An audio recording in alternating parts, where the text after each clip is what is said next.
සුබදසක් කියලා පිළිගන්නවා මගේ YouTube channel එකට. ඉතින් මම අද කතා කරන්න යන්නේ grade 9 science යටතේ 10 වෙනි පාඩම වෙන විද්‍යුත් විච්ඡේදනය කියන පාඩම. ඉතින් අපි පාඩමට යමු.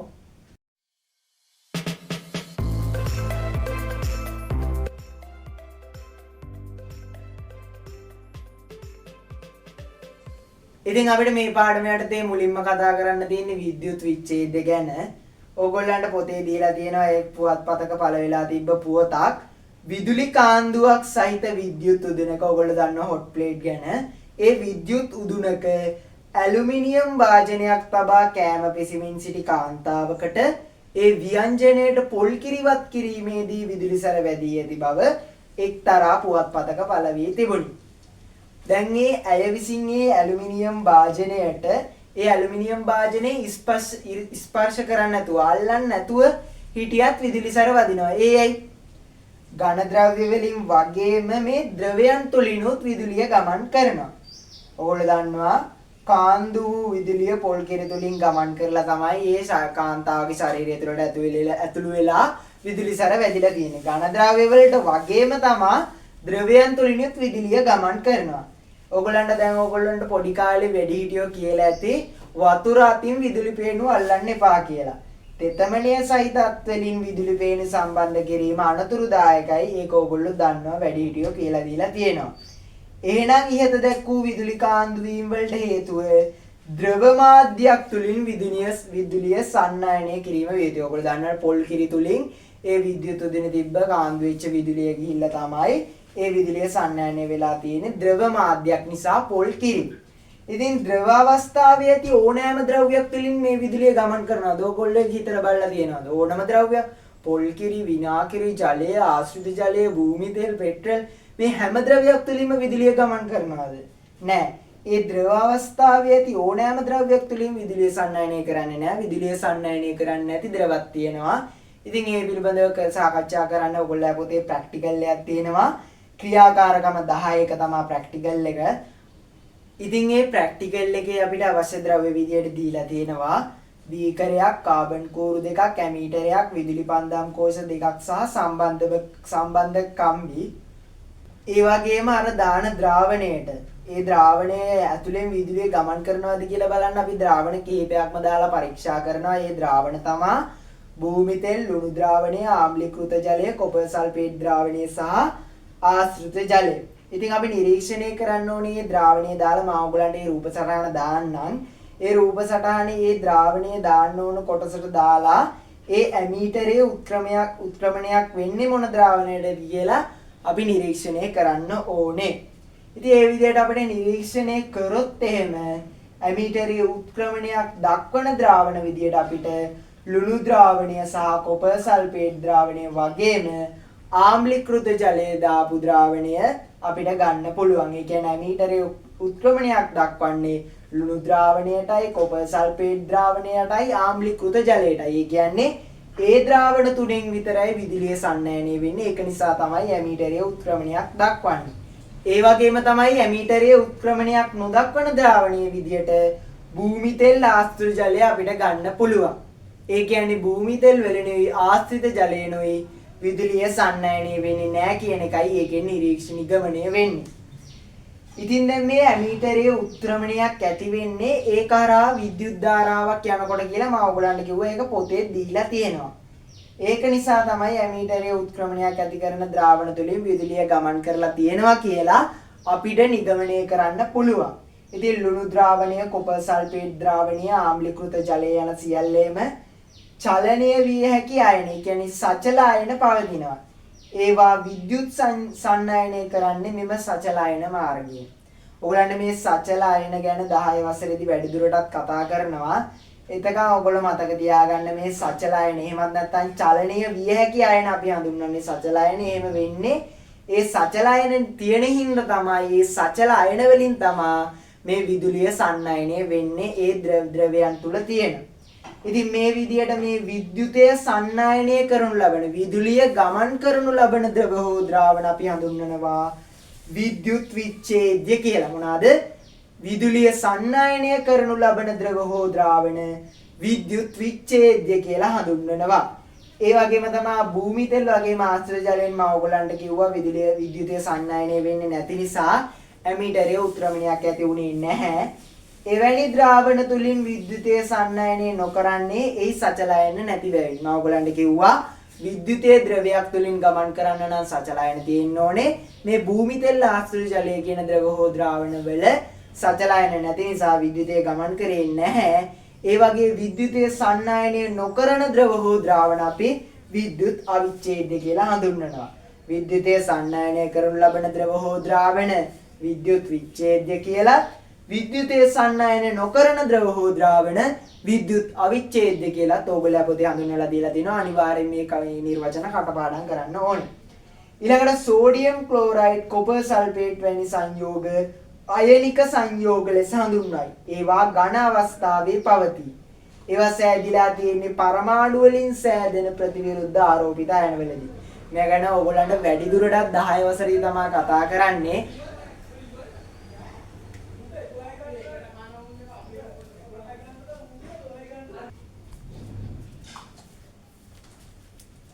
ඉතින් ඕගොල්ලන්ට ඊළඟට දීලා තියෙනවා පොතේ සෝඩියම් ක්ලෝරයිඩ්, කොපර් සල්ෆේට් වැනි සංයෝග හඳුන්වන්නේ අයනික සංයෝග කියලා. ඒවා ඝන අවස්ථාවේ තමයි තියෙන්නේ. ඒවා සෑදිලා තියෙන අදාළ පරමාණු වලින් සෑදෙන ප්‍රතිවිරුද්ධ ආරෝපණ අයන වලින් කියලා. ඕගොල්ලෝ නිකන් එක මතක තියාගත්තම ඇති.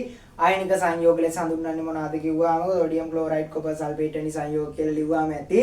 මේ කරුණු පිළිබඳව වැඩි දුරටත් ඕගොල්ලෝ 10 වසරේ තමයි ඉගෙන ගන්නේ. 9 වසරේදී මේ කරුණ පොඩ්ඩක් දැනගත්තාම ඇති. ඝනායනික සංයෝගවල අයන ඇතත් ඒවාට නිදහසේ චලනීය විය නොහැකි. ඝන අයනික සංයෝගවල අයන තිබ්බට ඒවට නිදහසේ චලනීය වෙන්න බෑ. එම නිසා එම සංයෝග ඝන අවස්ථාවේදී විද්‍යුත් සන්නායනය නොකරයි. නමුත් අයනික සංයෝගය ජලයේදී කර ජලීය ද්‍රාවණයක් සාදාගත් විට එහි ඇති අයන වලට චලනය විය හැකි වේ. එම නිසා අයනික සංයෝගවල ජලීය ද්‍රාවණ තුලින් විද්‍යුත් සන්නායනය වේ. ඕගොල්ලන්ට දැන් තේරෙනවා අයනික සංයෝග තිබ්බට මදි. ඒ අයනික සංයෝග චලනය වෙන්න ඕනේ. චලනය වෙන්නේ නැහැ ඝන අවස්ථාවේ තිබ්බොත්. ඒක නිසා ඒක ද්‍රව අවස්ථාවටපත් වුණොත් විතරයි. කියන්නේ ජලීය ද්‍රාවණයක්. අයනික සංයෝග වල ජලීය ද්‍රාවණයක් තුලින් විතරයි විද්‍යුතය සන්නායනය වෙන්නේ කියලා. ඉතින් මේ අයනික ඝන ද්‍රව්‍යත් අදින් රත් කරලා ඒක ද්‍රව අවස්ථාවට ගෙනාවොත් එය විලීන ද්‍රව්‍යයක් කියලා තමයි අපි හඳුන්වන්නේ. ඔයගලන්ට දැන් මම කිව්වා මේ විද්‍යුතය ගමන් කරන්න අයනික සංයෝග තිබ්බට විතරක් මදි. ඒ අයනික සංයෝග නිදහසේ චලනය වෙන්න ඕනේ. ඒ අයනික සංයෝග නිදහසේ චලනය වෙන්නේ නැහැ ඝන ද්‍රව්‍යයක් විදියට තිබ්බොත් ඒක ද්‍රවයක් බවට පත් කරන්න ඕනේ. ඉතින් මේ අයනික ඝන ද්‍රව්‍යත් අදින් රත් කරලා අපි ඒක ද්‍රවයක් බවට පත් කරාට පස්සේ ද්‍රව අවස්ථාවට ගෙනාවට පස්සේ ඒක අපි හඳුන්වන්නේ විලීන ද්‍රව්‍යයක් කියලා. ඒක මතක තියාගන්න ඕගොල්ලෝ. අයනික ඝන ද්‍රව්‍යයක් අදින් රත් කර ද්‍රව අවස්ථාවට ගෙනා විටය විලීන ද්‍රව්‍යයක් ලෙස හැඳින්වෙන්නේ කියලා ඔයගොල්ලෝ දැනගන්න ඕනේ. ඉතින් මේ විලීන ද්‍රවයේ තියෙන විලීන ද්‍රවයේ ඇති අයන වලට චලනය විය හැකිය. එම නිසා අයනික සංයෝග විලීන තත්ත්වයේදී විද්‍යුත් සන්නායනය කරයි කියලා ඔයගොල්ලෝ පොතේ දීලා තිනවා. ඔයගොල්ලන්ට තේරෙනවනේ මේ අයනික සංයෝග තිබ්බට විතරක් මදි. ඒ අයනික සංයෝග නිදහසේ චලනය වෙන්න ඕනි විද්‍යුතය සන්නායනය වෙන්න නම්. ඒක ඝන ද්‍රව්‍යයක් විදියට තිබ්බොත් එහෙම ඒක නිදහසේ චලනය වෙන්නේ නැහැ. අපි ඒක ද්‍රවයක් බවට පත් කරගන්න ඕනේ. එතකොට ඒක විලීන ද්‍රව්‍යයක් කියලා අපි හඳුන්වන්නේ. ඝන ද්‍රව්‍ය ඝන අවස්ථාවේ තියෙන එක ද්‍රව අවස්ථාව බවට පත් කරොත් එහෙම ඉතින් මේ විලීන ද්‍රව්‍ය ඒ අයනික සංයෝග විලීන තත්ත්වයේදීත් ඒ කියන්නේ ද්‍රව අවස්ථාවේදීත් විද්‍යුතය සන්නායනය කරනවා කියලා ඕගොල්ලෝ දැන් දන්නවා. ඉතින් දැන් මේ විද්‍යුත් විච්ඡේදය කියන කොටස මම ඕගොල්ලත් එක්ක සාකච්ඡා කරලා ඉවරයි. ඊළඟට අපිට කතා කරන්න තියෙන්නේ විද්‍යුත් ධාරාවක් යැවීමෙන් ද්‍රාවණයක සිදුවන විපර්යාස ගැන. ඉතින් අපි ඊළඟට මේ පිළිබඳව සාකච්ඡා කරමු. ඉතින් අපි දැන් කතා කරමු මේ විද්‍යුත් ධාරාවක් යැවීමෙන් ද්‍රාවණයක සිදුවන විපර්යාස ගැන. විද්‍යුත් විච්ඡේදයක් කරහා විද්‍යුතය සන්නායනය කරන අවස්ථාවලදී විද්‍යුත් ධාරාව ඇතුළු වන හා ඉන් ධාරාව ඉවත් වන සන්නායක ඉලෙක්ට්‍රෝඩ යනුවෙන් හඳුන්වනවා කියලා ඔයගොල්ලෝ පොතේ දීලා තියෙනවා. ඔයගොල්ලෝ අනිවාර්යෙන් මේක මතක තියාගන්න ඕනේ. ඉලෙක්ට්‍රෝඩයක් කියලා කියන්නේ විද්‍යුත් විච්ඡේදයක් කරහා විද්‍යුතය සන්නායනය කරන අවස්ථාවලදී විද්‍යුත් ධාරාව ඇතුළු වන හා ඉන් ධාරාව ඉවත් වන සන්නායක බව. ඉතින් අපි කලින් කරපු ප්‍රැක්ටිකල් එකේදී එක් කාබන් ඉලෙක්ට්‍රෝඩයක් ඔස්සේ ද්‍රාවණයට විද්‍යුත් ධාරාව ඇතුළු වන අතර අනෙක් කාබන් ඉලෙක්ට්‍රෝඩය ඔස්සේ විද්‍යුත් ධාරාව ද්‍රාවණයෙන් බැහැර වේ. ඉතින් මේ විදිහට විද්‍යුත් ධාරාවක් මගින් ද්‍රාවණයක සිදුවන විපර්යාස අධ්‍යයනය කිරීමට අපිට කරන්න තව ප්‍රැක්ටිකල් එකක් තියෙනවා. ඒක තමයි ක්‍රියාකාරකම 10.2. ඉතින් අපිට මේ ප්‍රැක්ටිකල් එක කරන්න අවශ්‍ය වෙනවා බීකරයක්, ඇමීටරයක්, සම්බන්ධ කම්බි, කොපර් සල්ෆේට් ද්‍රාවණයක්, කාබන් ඉලෙක්ට්‍රෝඩයක්, ඒ වගේම වියලි කෝෂ දෙකක්. ඉතින් මේ අපි රූප සටහනක් දාලා තිනවා. ඒ රූපේ ආකාරයට ඇටවුම සකස් කරලා කොපර් සල්ෆේට් ද්‍රාවණය තුලින් විද්‍යුතය ගමන් කිරීමට සලස්වන්න ඕනේ. ඊට පස්සේ සිදුවන නිරීක්ෂණ සටහන් කරගන්න ඕනේ. ඉතින් මේ විදිහට අපි ක්‍රියාකාරකම කළොත් එහෙම අපිට අනිවාර්යයෙන්ම බාහිර විද්‍යුත් සැපයුමේ ධනාග්‍රයට සම්බන්ධ ඉලෙක්ට්‍රෝඩය ධන ඉලෙක්ට්‍රෝඩය කියලා හඳුන්වන්න පුළුවන්. බාහිර විද්‍යුත් සැපයුමේ ඍණාග්‍රයට සම්බන්ධ ඉලෙක්ට්‍රෝඩය ඍණ ඉලෙක්ට්‍රෝඩය කියලා හඳුන්වන්න පුළුවන්. ඉතින් ඕගොල්ලෝ ප්‍රැක්ටිකල් එක කරොත් එහෙම මේකෙදි ඍණ ඉලෙක්ට්‍රෝඩය මත රතු දුඹුරු පැහැති ද්‍රව්‍යයක් තැන්පත් වීමද ධන ඉලෙක්ට්‍රෝඩය අසලින් වායු බුබුල් පිටවීමද නිරීක්ෂණය කරන්න පුළුවන්. ඉතින් මේ ද්‍රාවණයේ නිල් පැහැ ක්‍රමයෙන් අඩු වෙන බවත් අපිට නිරීක්ෂණය කරන්න පුළුවන්. ඉතින් ඒක නිසා ද්‍රාවණයේ අඩංගු සංයෝග රසායනික විපර්යාසයකට භාජනය වෙන බව අපිට ඒකෙදි නිගමනය කරන්න පුළුවන්. ඉතින් මේ රසායනික විපර්යාස ඇති වෙන්නේ මේ ද්‍රාවණය තුලින් යවපු විද්‍යුත් ධාරාව නිසා. ඉතින් ඒකෙදි මේ ඍණ ඉලෙක්ට්‍රෝඩය මත තඹ තැන්පත් වෙන අතර ධන ඉලෙක්ට්‍රෝඩය අසලින් ඔක්සිජන් වායුව තමයි පිට වෙන්නේ. ඉතින් මේ විද්‍යුත් විච්ඡේදනයට ලක්වන කොපර් සල්ෆේට් ඊට වඩා සරල ද්‍රව්‍යයක් වන කොපර් බවට පත් වෙලා තියෙනවා. විද්‍යුත් විච්ඡේදය තුළින් විද්‍යුත් ධාරාවක් ගමන් කිරීමට සලස්සා මෙලෙස සිදු කරනු ලබන රසායනික විපර්යාස විද්‍යුත් විච්ඡේදනය ලෙසත් අපි හඳුන්වනවා. ඉතින් මේ ක්‍රියාවලියේදී විද්‍යුත් විච්ඡේදය ඊට වඩා සරල සංඝටක බවට පත් වෙනවා. මෙලෙස විද්‍යුත් විච්ඡේදයේ සමග රසායනිකව ප්‍රතික්‍රියා නොකරන ඉලෙක්ට්‍රෝඩ අක්‍රීය ඉලෙක්ට්‍රෝඩ කියලා තමයි අපි හඳුන්වන්නේ. ඉතින් මේ කාබන් ඒ කියන්නේ මිනිරන් හා ප්ලැටිනම් අක්‍රීය ඉලෙක්ට්‍රෝඩ සඳහා නිදසුන් විදියට අපිට පෙන්වන්න පුළුවන්. ඉතින් අපි දැන් මේ විද්‍යුත් ධාරාවක් යැවීමෙන් ද්‍රාවණයක සිදුවන විපර්යාස පිළිබඳ කතා කරා. අපි එයට ඊළඟට කතා කරමු අල්පාම්ලිත ජලයේ විද්‍යුත් විච්ඡේදනය පිළිබඳ. ඉතින් දැන්ටමත් ඕගොල්ලෝ දන්නවා මේ විද්‍යුත් විච්ඡේදනයකදී විද්‍යුත් විච්ඡේදය ඊට වඩා සරල ඵල බවට පත් වෙනවා කියලා. ඉතින් ඒ පිළිබඳව තවදුරටත් සොයා බැලීම සඳහා අල්පාම්ලිත ජලයේ විද්‍යුත් විච්ඡේදනය ලැබෙන ඵල මොනවද කියලා සොයාගන්න අපිට සිදු කරන්න ප්‍රැක්ටිකල් එකක් තියෙනවා. ඉතින් මේ ප්‍රැක්ටිකල් එක තමයි ක්‍රියාකාරකම 10.3. ඉතින් අපිට මේ ප්‍රැක්ටිකල් එක කරන්න අවශ්‍ය වෙනවා තනුක සල්ෆියුරික් අම්ලයෙන් ස්වල්පයක් එකතු කළ ආශ්‍රිත ජලය, 9 වෝල්ට් බැටරියක්, කාබන් කූරු දෙකක්, ප්ලාස්ටික් බඳුනක්, සම්බන්ධ කම්බි වගේම පරීක්ෂා නල දෙකක්.